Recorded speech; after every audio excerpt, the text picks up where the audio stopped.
My name is Daniel Rosen, and I'm the Pathology Residency Associate Program Director at Baylor College of Medicine in Houston, Texas. The goal of this lecture is to present the modifications introduced to the Pathology Residency academic curriculum using the instructional systems design process. The objectives are to understand the six-level approach to curriculum development, describe differences in adult and child learning, describe the importance of goals and objectives, and recognize the basic educational methods. Residency training is a very demanding work environment. Besides daily clinical work, residents have to fulfill program requirements for graduation, such as scholarly activities, teaching, and research participation. The work schedule can interfere with education, leading to poor conference attendance. Moreover, given the intense demand of the work environment, residents may be susceptible to developing burnout and, as a consequence, decreased productivity, increased stress, and decreased job satisfaction. The Web 2.0 describes a dynamic online architecture that allows user participation in content creation. Students nowadays have a considerable knowledge concerning the Web 2.0 media and has become an essential for today's information and communication channels. Blogs, Twitter, instant messaging, podcasting, and social network sites are some of the tools that are being used by students, educators, and patients in various ways. These tools provide a great possibility to engage students in learning, help residents training, improve participation, and provide objective measures applicable to the new ACGME outcome milestone accreditation systems. My goal is to assemble a 2-year-long didactic academic curriculum for the pathology residency program that will start in July 1st, 2015. So, what is curriculum? Curriculum and instruction is a field within the education that seeks to research, develop, and implement curricular changes that increase student achievement within and outside of schools. The field focuses on how students learn and the best way to educate.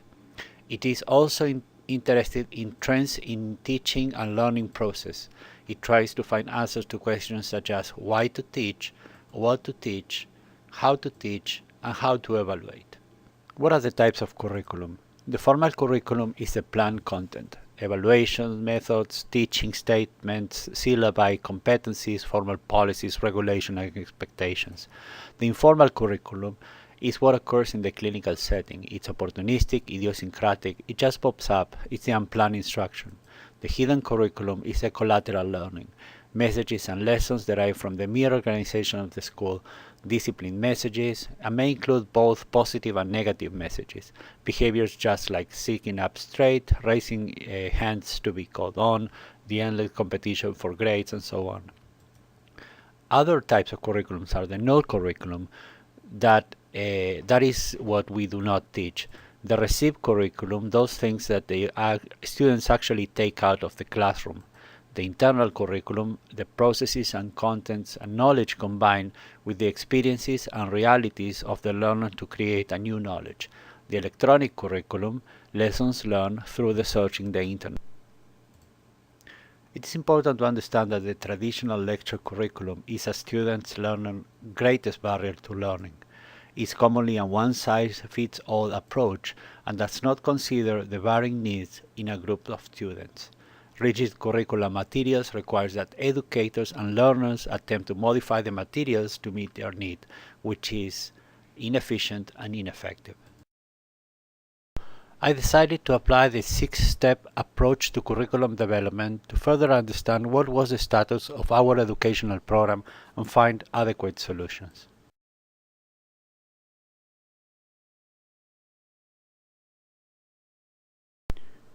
On the first step, problem identification and general needs assessment, I focus on to identify the healthcare need, who is effective, what does it affect, and the qualitative and quantitative effects. I conducted extensive literature review, reviewed curriculums from other institutions, did informal consultations, met with experts, and reviewed incident reports. I found that the lectures were planned by chief residents a few weeks in advance, and it was on random topics. The residents also had to commute large distances to attend lectures at the main campus. administrative staff was overwhelmed with the many changes in the schedule. I realized that this was the general feeling. Teachers thinking students don't learn, and students thinking teachers don't teach. On my second step, the target needs assessment, I identified the target learners. I learned about the target learners also, doing informal discussions, formal interviews, focus groups and discussions, questionnaires, direct observation, and the Myers-Briggs personality test. The results of the Myers-Briggs personality test show that our learner population had a greater proportion of introversion versus extroversion, sensing versus intuitive, feeling over thinking, and perceiving over judging. Overall, this type of personality combination is known as the concrete operator. These are highly routinized individuals who are detail-oriented, consistent, and hardworking but not inherently autonomous. Studies have shown that these individuals are most likely to learn by applying new material rather than the traditional passive didactic curricula. Another very important point about our learning population is understood by the pedagogical and andragogical approach, or the child versus adult learners. Childs are dependent upon instructor, where adults are self-directed. Childs are teacher responsible, where the learner is responsible in the adult population. The teachers evaluate the learning in the child, but adults need self-evaluation. The learner experience for child is the learner has little experience, while the adults have some experience. The instructor is very influential in child learning, where experience assures diversity in adult learning. The readiness to learn in child, the students are told what they need to learn, where adults change triggers the readiness to learn. Finally, the motivation for child is motivated by external pressure, competition, and failure, where adults are motivated by self-esteem, recognition, and quality of life.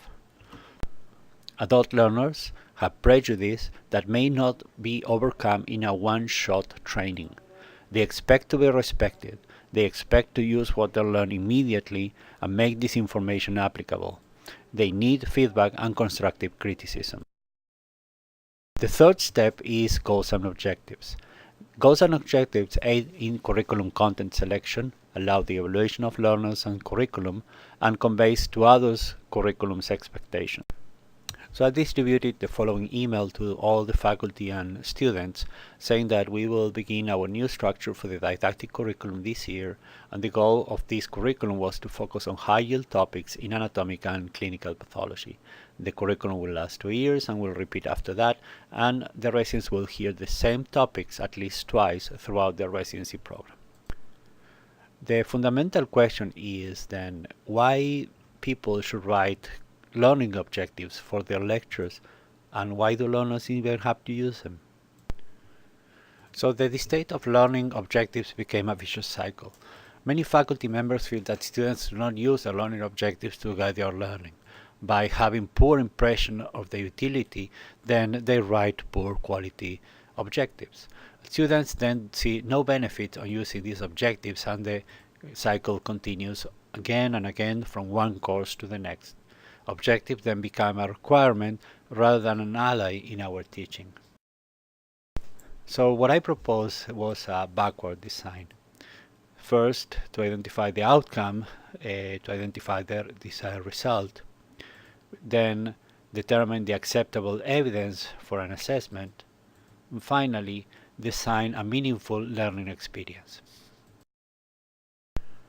The fourth step, educational methods, is important to maintain congruence between objective and methods, the use of multiple educational methods to promote self-directed learning, and should use feasible resources.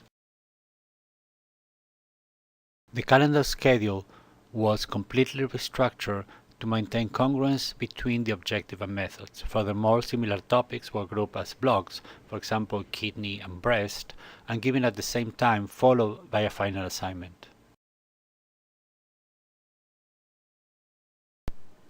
Why is independent learning important? Learning is continuous. Learning is built on what has already been learned. and the future doctor must learn to cope with the ever-expanding knowledge. In addition, students should be encouraged to think rather than recall. Reading a text does not guarantee understanding or long-term memory. The reflective process is more effective in the long term. Of the many educational methods, the lecture is the most commonly used. The advantages of the lecture is that a large amount of data is delivered to a big crowd, is effective approach for a low cognitive level, and it's useful to provide a foundational background. The limitations is that it does not influence affective or psychomotor behavior. There's no learning involvement and does not account for the individual differences. In active learner, it's important to provide a variety of learning experience for your students. Give them control of. As demonstrated in this chart, lecture is not student-centered as it does not provide students working on their own. In contrast, distant learning is student-centered and their students are working on their own. Small PBL groups prescribing reading or study are other forms of active learning, with one focusing on a student-centered approach and the other on individual work. The use of technological advances can improve resident education. In this slide, I show the major technological discoveries that had a major impact in the classroom. We have come a long way since the invention of the chalkboard in 1890 to the recent introduction of social media, tablets, and smartphones. We are training a new generation of young professionals that cannot conceive there was a time without computers and PowerPoint. This in part is driving the pedagogical change. Developments in new learning technologies and e-learning are occurring at an astonishingly rapid pace, with profound implications for medical schools. Development of social software is allowing students to generate their own contexts and share these with their colleagues, supporting a more personalized view of learning. Current theories of learning and the new interactive technologies like the Web 2.0 media have begun to enable the pedagogical change from a passive teaching-centered approach to an active learning-centered environment. In the teaching-centered approach, the faculty are lecturers, they transfer knowledge from teacher to student, the time is held constant where the learning varies, and it only promotes recall. In the learner-centered approach, trainees are heavily involved in knowledge creation. Faculty are facilitators, and the student is the active part. There's discovery and construction of the knowledge. The learning is held constant and the time varies. It promotes understanding.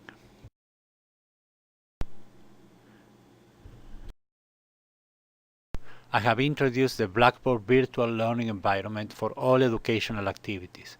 Lectures, goals and objectives for each module, educational material, assignments and evaluations are now delivered through this platform. In July 1, 2015, we launched the new academic curriculum.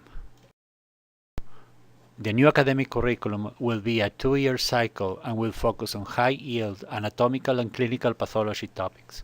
The course is organized by the different organ systems arranged as modules. There will be a resident satisfaction survey and a teacher evaluation at the end of each module. The fifth step, implementation, we identified the resources needed, developed the administrative mechanisms, and anticipated the problems. Computers, TVs, software, computer access, and classrooms were booked.